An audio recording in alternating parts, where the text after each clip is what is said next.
All right, now, I know I'm super late when it comes to this type of stuff, but I figured I'd upload something because why not? And if you want to go see actual reviews, by all means, go to somebody else's page because the standard benchmarks and tests, whatever, I don't care to do them. Just flat out don't care to do them. So here are some static images of two machines that I've acquired within the last 2 months. In addition to asking you to subscribe, I'd like to tell you about today's sponsor, Clover Valley Potato Crisp.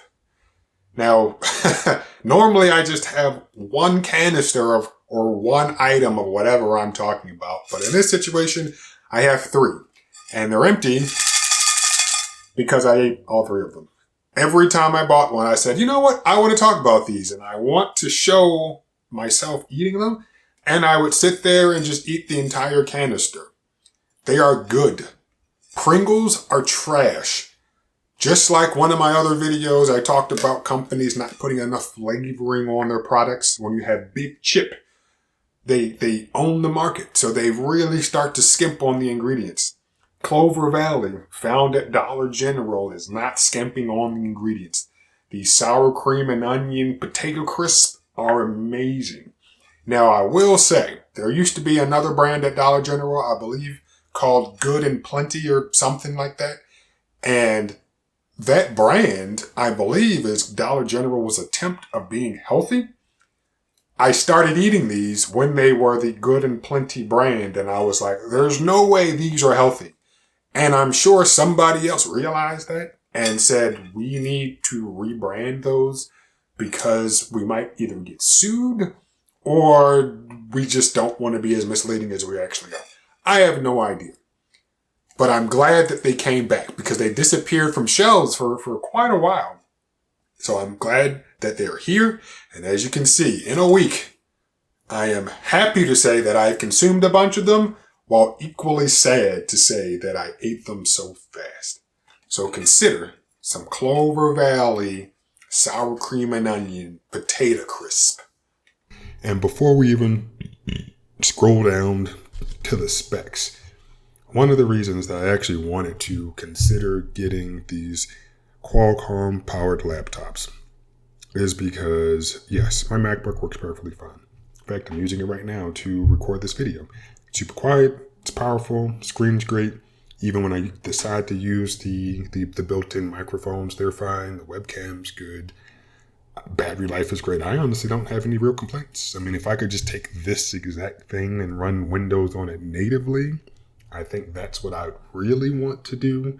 But for the time being, can't do that since boot camp is no longer a thing. And yes, I could run a virtual machine with Windows. And I thought about doing that, and I decided it's too much. Plus, it does heat up a little bit. Like even now, it's a little warm because I'm recording. And then if I were to be doing all this in a virtualized environment, it'd be even warmer, and it's just not worth it, So yeah, but it's a good laptop. But when it comes to using regular x86 laptops, i.e., your traditional Windows computers, the issue that I came about or come across sometimes is this. So right there, I forget exactly what I was doing, but to help with ventilation, I had to make a little tent out of that, so that way nothing was blocked. So you have your intake vents on the bottom and your exhaust vents on the side. I've never understood why they put the intake on the bottom when the bottom is usually being covered. So yeah, I never understood that. And heck yeah, with those fans, that's a Dell Precision 3470, I believe. Those fans kick up. Same thing with my Dell Precision 5470 when using a video editing program or screen capturing program. Usually those fans will just ramp up, and it's like, well, if I'm editing, okay, it's not terrible, but it is annoying. But if I'm attempting to record something, then no, like I can't use that machine right next to a microphone if the fans are that loud. So when it came to the Qualcomm laptops, one of, or I'll say several of the key features were improved battery life and whisper quiet. Now, before they were actually released, I was hopeful that one company would make a model that just flat out did not have a fan, similar to the MacBook Air. And unfortunately, that's not the case. They all have fans. But I will say that when it comes to the fan noise, it is usually minimal. Probably also because I'm not really pushing them that hard. But even when running like the benchmarks, you if you put your ear to it, you can hear something. Like in this room, it's pretty quiet, so I'd probably hear the fan or fans, depending on which model you end up getting. But the two that I've settled on were the Microsoft Surface Laptop with the Snapdragon Plus chip, so not the Elite, but the Plus. And then also more recently, I got the Galaxy Book 4 Edge, the 14-inch version, not the 16-inch one. And as you can see, Best Buy is trying to move these things out the door. So I did not buy mine from Best Buy. I got it online used for about $200 less than that. And I got the Surface laptop online used, I want to say, for $100 less than that. But my SSD is 512 instead of 256. So buying used stuff or things through other platforms can be beneficial. So let's, scroll down and see what we got. So, of course, at the at a glance section, just talking about the internal chips. Now, the reason that I got these instead of the other Snapdragon options are, with the exception of the XPS, something just felt off about, well, in fact, including the XPS, something felt off about all of them. So I just said, you know what? Before I even bought any of them, I made a video, I think, kind of hinting at the fact that I did not want a Microsoft Surface laptop. But after getting it, I actually thoroughly enjoy using it. So, no complaints. I have one issue, and we'll talk about that momentarily. But in terms of it being a productivity machine, sitting down and getting some work done, I really, really like it. So, satisfied with the purchase. I have not used the Galaxy Book nearly as much because I more recently got it. But the main reason, and I hate that it's not showing, but here under display type, I was hopeful that it would be clear that the Surface laptop is an LCD, while the Galaxy Book is actually an OLED. And the display is why I decided to get a second PC in addition to the Surface laptop. So one, being an LCD is not a problem at all. But with the OLEDs, you get the deeper blacks, and sometimes color reproduction is a little better, depending on what you're doing, blah, blah, blah, blah, blah. But what really did it for me was the resolution / the pixels per inch, which aren't necessarily the same thing, but, the pixels per inch on the Microsoft Surface was not nearly as good as it should have been. I feel like Microsoft really skimped out on that aspect of their laptop. And I've decided that, okay, with this Qualcomm one, the Snapdragon, the Samsung one, if I want to watch a movie or something that I want there to be some semblance of fidelity, I feel like watching it on the Samsung will be a little bit better. Oh, and it looks like I spoke a little bit too soon, but yes, it clearly says AMOLED Pixel Sense. I guess is Microsoft's way of saying something. I don't know. But screen sizes are similar. And here, resolution is not nearly what it needs to be. Because, the pixels per inch is like 2 something for the Surface, while for the Snapdragon, for the Samsung, I want to say it's in the 3s or if not 4s. So I'm not going to do the math right there. Touchscreens, don't really care about that, but they both are.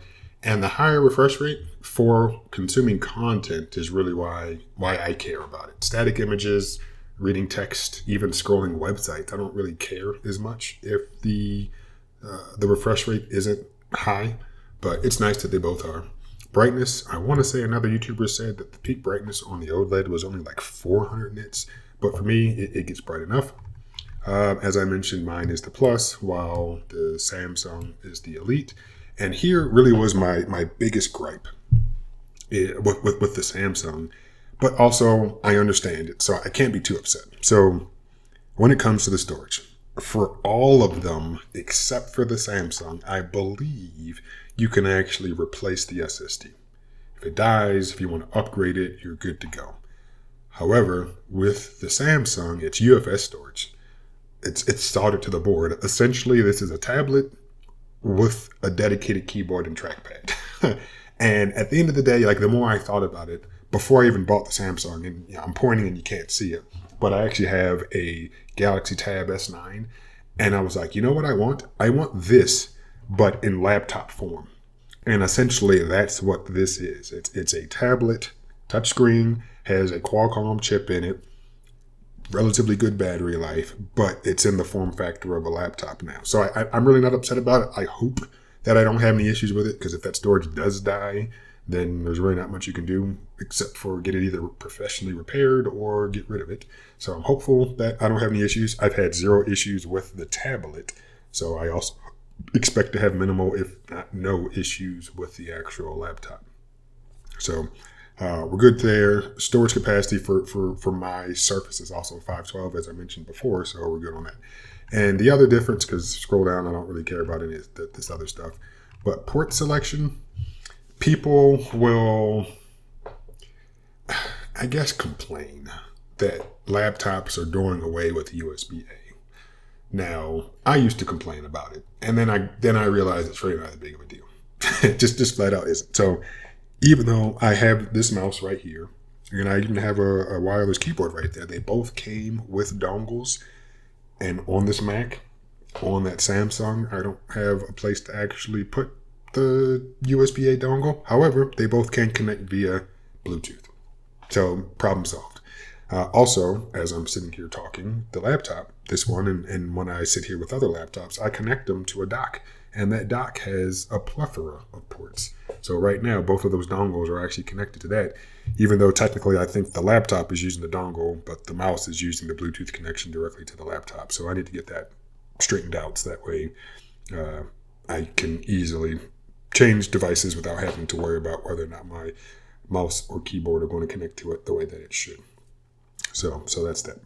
So, the Surface does have a USB-A port, and I think I have used it once. I was watching a movie, I was watching DVD, and it came in handy to be able to just directly connect it to the USB-A port, so that way I could watch the movie that I was watching. But I have, in fact, I'm not going to unplug it right now, but I have a USB-A to USB-C little dongle that if I needed to use that, it would not have been a problem. Same thing with the fact that in fact, I want to say it properly. I just had to get them real fast. So here's the Surface. Sorry, not Surface. It's the Samsung, and here's the Surface. But it looks like Samsung said, okay, no USB-A, but, and it says it on the screen, I just wanted to verify, we will give you an HDMI, which, cool. Yeah, not a problem. Not a bad or a good thing, I'd say. I mean, it's nice to have, but you can access video out over the USB-C ports, which you have two of them. So again, it's just like they pick and choose. I'm not complaining. I'm just saying, hey, the Surface decided to give you a USB-A port, but the Samsung, they decided to give you an HDMI port. On the 15-inch ones, I don't remember what the differences are, but I don't have them, so I don't really care 15/16-inch ones. But in terms of what USB-C / USB 4, I should really say, is capable of doing, for most people, it's going to be fine. And the battery life, I guess that really should be the last thing that I am concerned about. It's been fine. I can't say that I've done an extensive amount of tests. Also, all of my machines, for the most part, are kind of secondary machines. Like the primary one, I don't think I have one because I use each individual device for something in particular. So the time spent with each device is not substantial. It's okay, I use it for this, I use it for that. For the Surface, check some emails, maybe watch some YouTube videos. For the Galaxy, watch some YouTube videos, maybe watch some actual local video. Okay, for the MacBook, video editing, which is more intense, and the battery life on this is great. I have like the Dell that you saw earlier. That might be for just casual web browsing. Every once in a while, various web applications, but nothing substantial. So I'm not going to say, oh, the battery life is amazing. No, I'm going to say it sucks. I will say that when I'm watching movies on the Samsung, I usually have the brightness set to the maximum. I don't know if I'm experiencing effects from PWM flickering or whatever it is. Google that if I'm even saying it right. But I just usually have it as bright as it can be, and I can definitely tell that the battery life is not going to be amazing if I'm watching content and I have the brightness set to its peak. But if I could summarize, they're good machines. I just saw an article or watched an article on YouTube saying or claiming that sales haven't been great, given the fact that Best Buy is trying to sell this thing for $450 off, and this is not the first time I've seen it on sale. I can imagine that, they probably aren't doing as well as they hoped. My biggest gripe probably is the fact that the way Qualcomm marketed them, as if, they were going to last, battery life forever. That for me was the driving factor. That and quiet. The battery life is fine. However, when I had my MacBook Air, I really like that thing. And I'll probably get another MacBook at some point in the future. But I ended up getting rid of it because I knew if I kept it, that would still be my primary just kind of browse around, goof off device. And I would not have been able to spend enough time with either of these Qualcomm devices. So do I recommend buying them? Absolutely. Do I recommend buying them new? No. But when it's $450 off, that's a decent price. That is a decent price. I think somebody just another person sold theirs on eBay for, I think it was like $725 or something. So you can find them used at decent prices, and they're all relatively new devices, so they aren't super old. I recommend them. I'm enjoying them. I have not had a definitive reason to get rid of them. And at some point, if something changes, I will probably get on here and make another video. But for the time being, I think they're pretty decent devices.